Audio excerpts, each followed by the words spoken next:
Hai guys, kembali lagi bersama Mimin di channel JM27.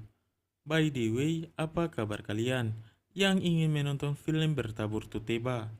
Karena kali ini, Mimin akan membahas film yang bisa menyegarkan mata kalian berjudul Model House 2024, di mana film ini bercerita tentang sekelompok model foto majalah biru saat menjalani keseharian mereka di asrama model. Namun ada sesuatu yang meneror ketenangan mereka. Bagaimana? Penasaran bukan? Oke lah, daripada sabun akan balubang, mending kita langsung saja ke alur filmnya. Dan selamat datang di channel JM27.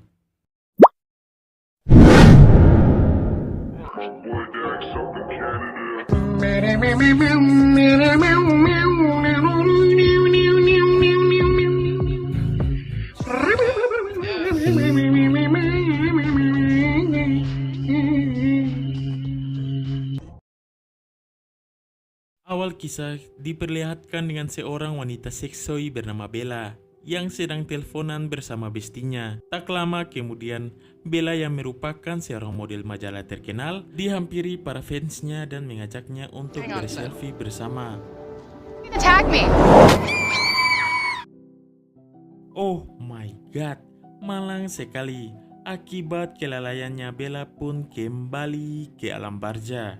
Di sini kabar kematian Bella menggemparkan dunia dan menjadi kematian tidak terduga dalam sejarah permodelan.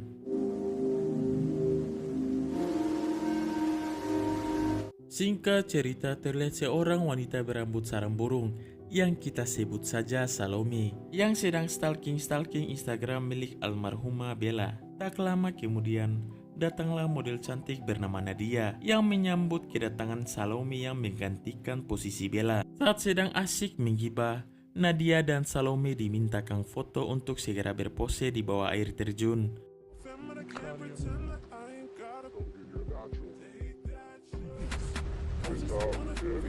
Namun saat akan bergabung, Salome yang gugup malah keseleo.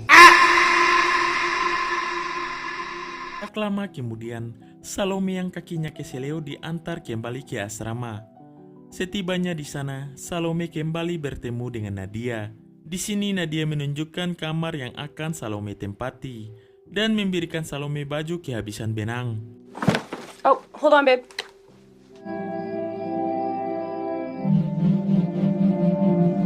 Singkat cerita, Salome yang baru selesai mandi langsung menggunakan baju pemberian Nadia. Melihat itu, Nadia langsung memuji Salome. Oh my god, Salome, auramu seperti Mickey Mouse seksoi. Dan langsung meminta Salome untuk memberikan ponselnya, lalu memotret Salome.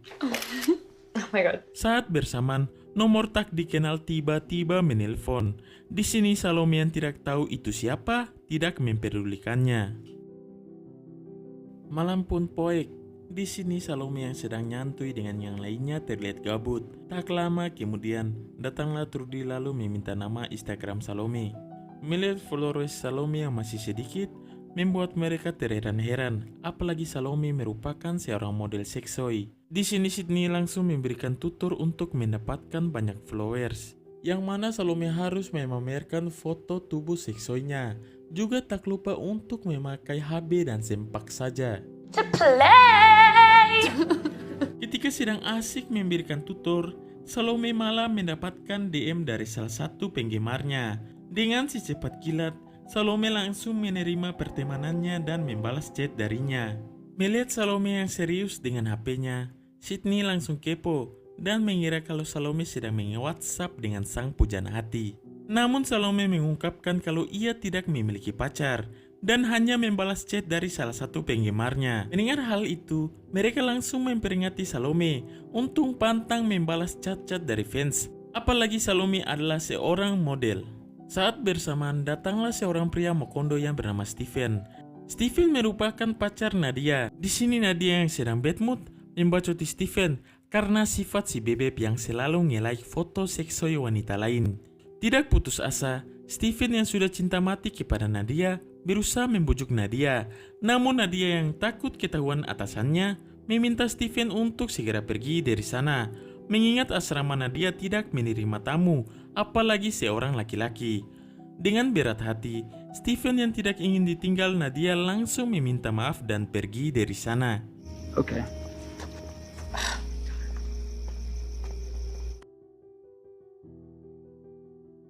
Sementara itu, Salome yang masih membalas chat dari penggemarnya merasa risih akibat sang penggemar yang terus-menerus meminta Salome untuk mengangkat teleponnya dan menanyakan keberadaan Salome. Saat malam semakin polote, mereka yang gabut memutuskan untuk berendam air panas di kolam sambil meminum cap tikus yang dibawakan si Tobrut Carla.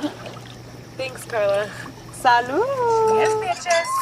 Selesai nyantui di kolam, Carla mengajak para bestinya untuk nge-live sambil meningkatkan followersnya.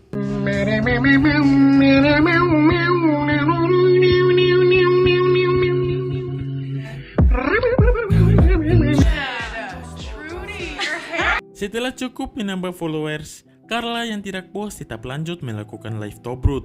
Tak lama kemudian, dia pun dihampiri Sydney yang menegurnya untuk tidak terlalu berlebihan. Namun bukannya menerima Carla, malah menghujat Sydney yang memiliki bodi seperti seorang petinju. Carla pun menganggap kalau Sydney iri dengan bodinya yang aduhai. Mendengar itu, jelas saja membuat Sydney tersinggung dan langsung pergi keluar. Who thinks she's hot shit with their pin? Di tengah rasa kesal, Nadia datang dan memberikan sebatang narkoboy. Namun saat Nadia masuk ke rumah, Sydney pun heran saat melihat mobil seseorang yang baru saja tiba di tempat ini. Di tengah rasa oleng, Sydney yang Carlotta berniat mengeceknya. Lalu, tiba-tiba... Oh, shit! Oh my god, tanpa diduga, mobil tersebut milik penjahat bertopeng Mokondo. Shut the fuck up! Setelah menahan keempat model, mereka pun merasa ada satu orang yang belum diamankan. Di saat itu pula, Nadia yang belum tertangkap kaget saat melihat teman-temannya ditahan oleh 2 orang penjahat.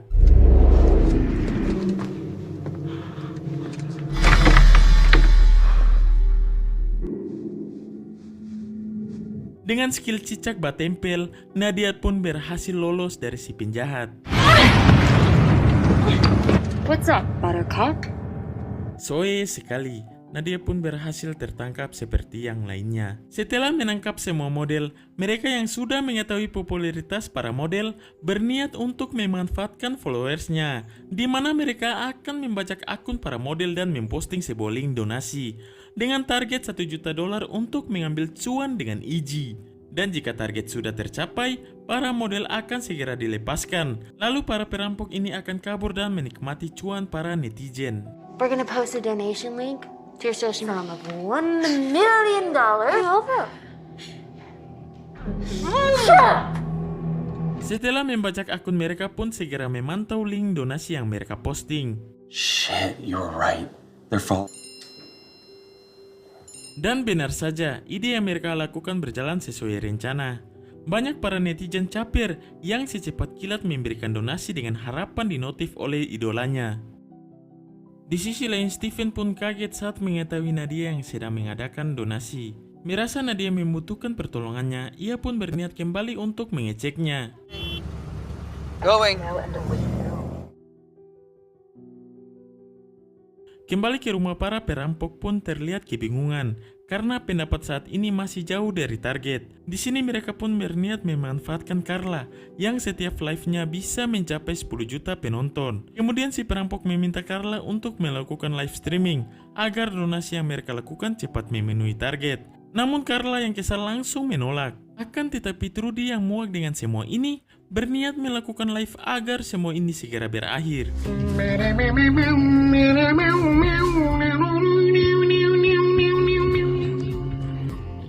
Setelah melakukan live, rencana yang mereka lakukan masih belum tercapai. Dan sayang sekali, mereka pun harus bersabar ditahan lebih lama. Merasa muak dengan semua ini, Carla pun bersedia untuk melakukan live Tobrut. Donate to this charity. Help! Call the police! We're being held hostage! Rupanya rencana Carla sudah diketahui oleh si perampok. Di tengah kepanikan, ia pun berusaha melakukan perlawanan. Carla! Oh my god, Akibat insiden tersebut, Carla si Tobrut akhirnya kembali ke alam barzah. Hal tersebut membuat para perampok panik, karena hal ini di luar rencana. Merasa tanggung, mereka pun berencana menyembunyikan jasad Carla terlebih dahulu.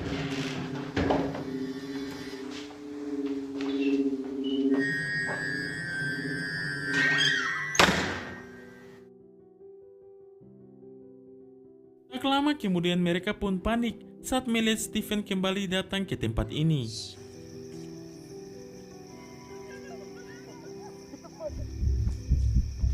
Akibat asik melihat cewek seksoi, para model malah berhasil disembunyikan. Di tengah keheranan, Stephen ditemui salah satu perampok bernama Boban yang mengaku sebagai manajer para model. Boban pun mengatakan jika para model sudah beristirahat dan tidak bisa diganggu. Meski terdengar cukup aneh, Stephen mencoba untuk percaya sambil mencoba menghubungi si ayam bebek. Go home, my guy. Please go home. What? I thought I told you to leave. Setelah berhasil merebut pistol dari tangan Boban, Stephen langsung meminta untuk melepaskan para model, karena kalau tidak, kepala orang ini akan polote seperti balon gas.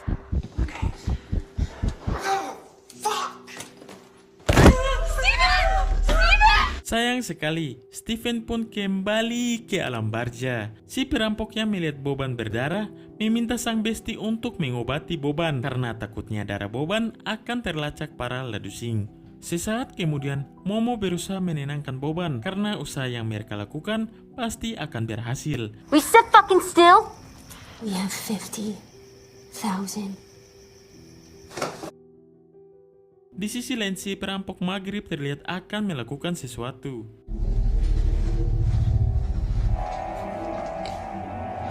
Dikira akan diperkaos si maghrib Flip.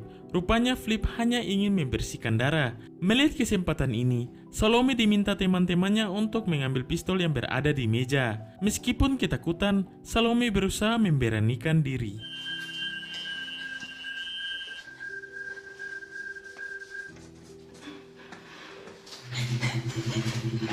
Sayang sekali, Salome berhasil ditangkap.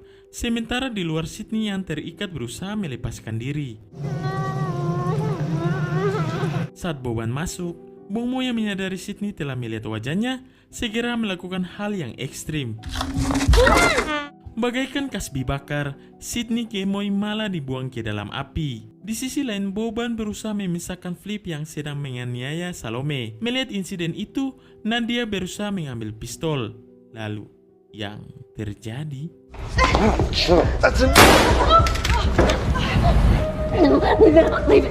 Setelah berhasil menembak Momo, Boban yang takut para model kembali memberontak meminta Flip untuk mengikat mereka. Tak lama kemudian, Boban yang melihat bebeknya mulai tak tertahankan berusaha untuk menenangkannya dan memberitahu kalau uang yang mereka kumpulkan hampir mencapai target. Sesaat kemudian, para model yang melihat Momo tertidur berusaha melepaskan diri. Tak lama kemudian, Flip datang dan mereka pun memberitahu kalau Momo yang ingin bakal lewat sedang pergi ke toilet. Lalu, yang terjadi... Di tengah kekacauan yang terjadi, rupanya Sydney masih selamat dan kini dia berusaha untuk melawan. Sementara itu, Trudy yang sedang bersembunyi berusaha mencari sesuatu untuk melakukan perlawanan. Di sini adu mekanik pun terjadi.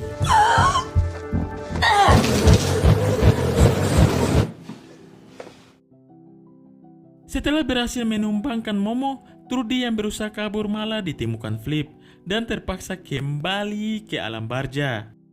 Di sisi lain, Boban pun kena mental saat melihat ayangnya yang sudah terbujur kaku. Lalu, yang terjadi... Akhirnya mereka berhasil mengikat Boban. Saat bersamaan, Flip datang dan langsung mengheadshot Sydney. Merasa emosi jiwa, Flip pun mencari keberadaan Nadia. Lalu, tiba-tiba...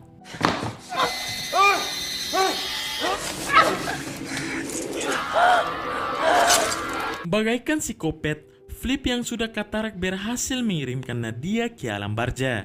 Merasa matanya akan infeksi, Flip pun bergegas ke kamar mandi.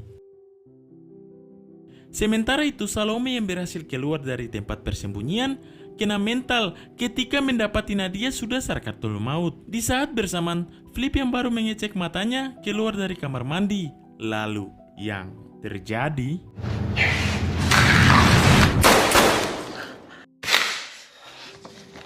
Akhirnya Salome berhasil mengirimkan Flip Dajjal yang akan menyerangnya. Di sini Boban yang takut ditangkap polisi meminta Salome untuk melepaskannya. Boban juga berusaha meyakinkan Salome dengan berkata jika semua ini merupakan rencana Momo yang terobsesi kepada Salome dan teman-temannya yang memiliki followers yang banyak. Hingga Momo memutuskan untuk melakukan kejahatan dengan memanfaatkan followers Salome dengan yang lainnya untuk menarik uang donasi, dan itu semua merupakan dirinya yang menyamar sebagai akun Good Gay yang nge-DM Salome. Mendengar semua itu, Salome pun pergi dari sana.